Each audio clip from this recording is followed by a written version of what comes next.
Tiga. Hi, Assalamualaikum.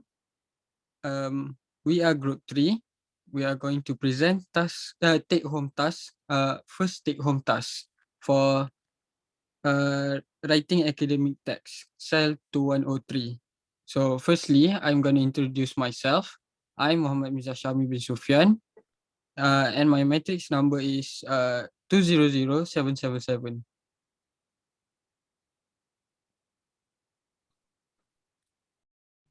Hi, my name is Nurul Ain Bt Ruslan and my matric number is 200808.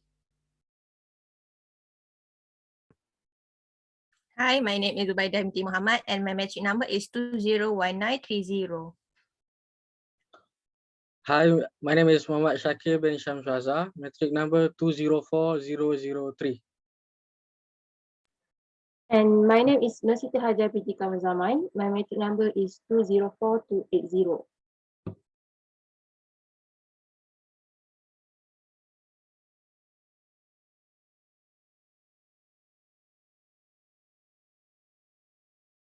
Okay, for the first question, which is what are the features of a good topic for compare and contrast essay? Okay, number one is we must creating an informative title to establish our audience. For example, we state that the title is the benefits of indoor sport versus outdoor sport. Okay, second is do not use possessive word to write the topic. Because we doing compare and contrast essay, not possessive essay. For example, we should not write a topic such as why outdoor sport are better than indoor sport.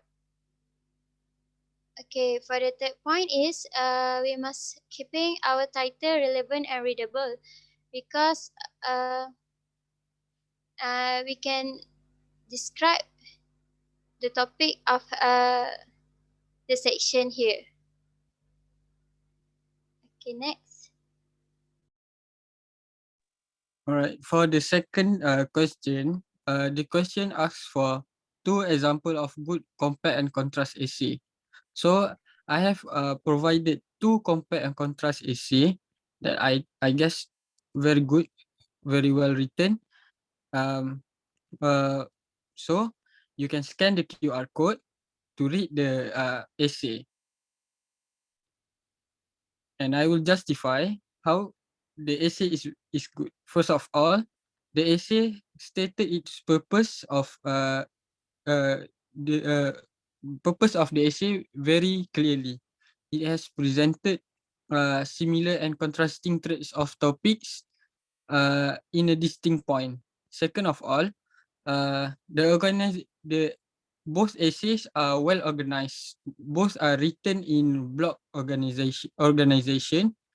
And lastly, use of words that show compare and contrast, like similarly, likewise, and so on.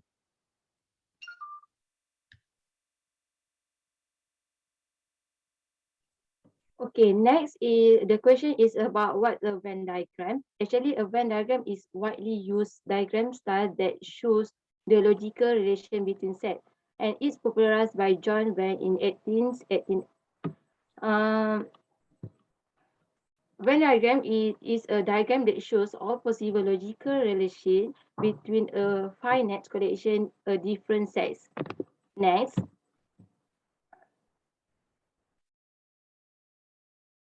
How to use a Venn diagram when brainstorming for compare and contrast essay.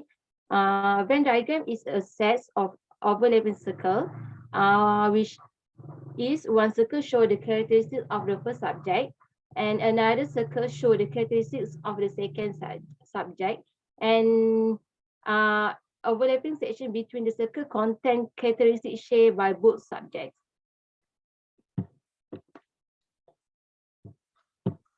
All right. The first question asks us to give an example of possible compare and contrast topic using a Venn diagram. So I have chosen the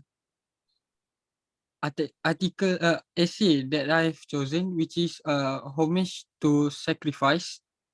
by Quigley Shirley. And I have created this Venn diagram. So the Venn diagram has stated clearly what the gist of the essay, which in the overlapping section of the Venn diagram, it has stated that what are the similarities of Memorial Day and Veterans Day, and the non-overlapping section has stated what is the difference between both days. All right, next.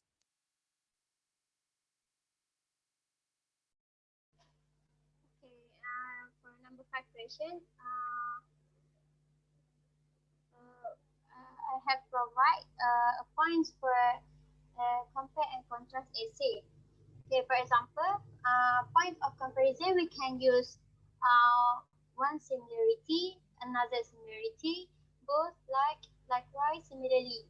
For point of contrast, for example, we can use one difference, another difference, conversely, in contrast, unlike, why, and whereas. Okay, the quality of being similar or equivalent okay, descriptive point for compare and contrast essay is the quality of being similar or equivalent as a result of being compared to each other. Okay, next. Okay, this one is number 6. What are the do's and don'ts of an academic style of writing? Okay, the first one is don'ts. Do not plagiarize. Do not use slang, jargon, colloquialisms, or sexist language. Do not use shortened verb forms, contractions such as there are, isn't, and can't. So do not mix words and numbers unsystematically. Avoid making assumptions or giving your opinion unless specifically asked. Do not use personal pronouns such as I, you, we, unless specific required. Do not use bullet points or lists unless it is in a report. Do not use conversational opening phrases such as well, you see, yes, let's move. And lastly, do not ignore the word limit.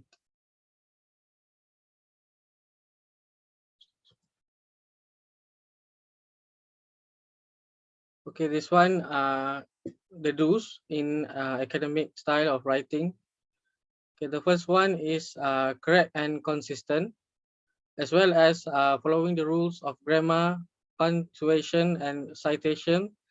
It's important to consistently apply stylistic conventions regarding to how to write numbers, introducing abbreviations, using verb tenses in a different section, capitalization of terms and headings, spelling and punctuation differences between UK and US English.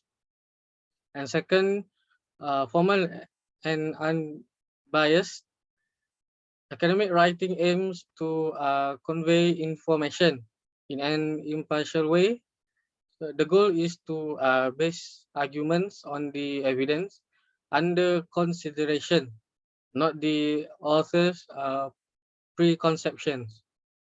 All claims should be supported with relevant evidence, not just asserted. Okay, this one, they have two examples. The first one is too bad. It says also a lot of the findings are a little unreliable. So we can change to moreover, many of the findings are somewhat unreliable. Okay, on the third one, clear and precise. Okay, it's important to use clear and precise language to ensure that your reading knows exactly what you mean. Okay, this means as specific as possible and avoiding vague language. Okay, there's two examples. The first one is a bad example. So it says people have been interested in this thing for a long time. So we can change to researchers have been interested in this phenomenon for at least 10 years. And the last one are well sources. Academic writing use sources to support its claim. Sources are other texts or media objects like photograph or films that the author analyze or use as evidence. Many of your sources will be written by other academic writing is collaborative and builds on previous research.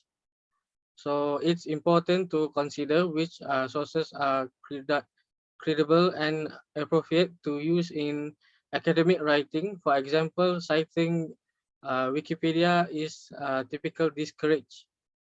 Don't rely on websites for information. Instead, use academic databases and your university library to find credible sources.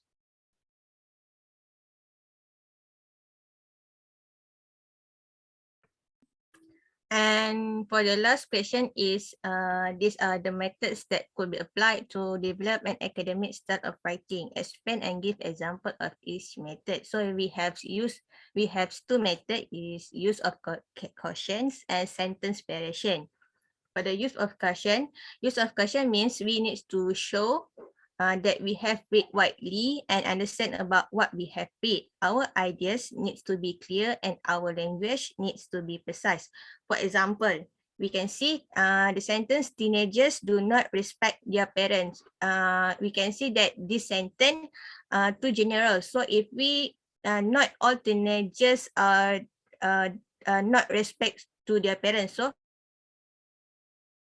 we can use caution in this sentence, like it will be many teenagers have been shown to lack respect for their parents.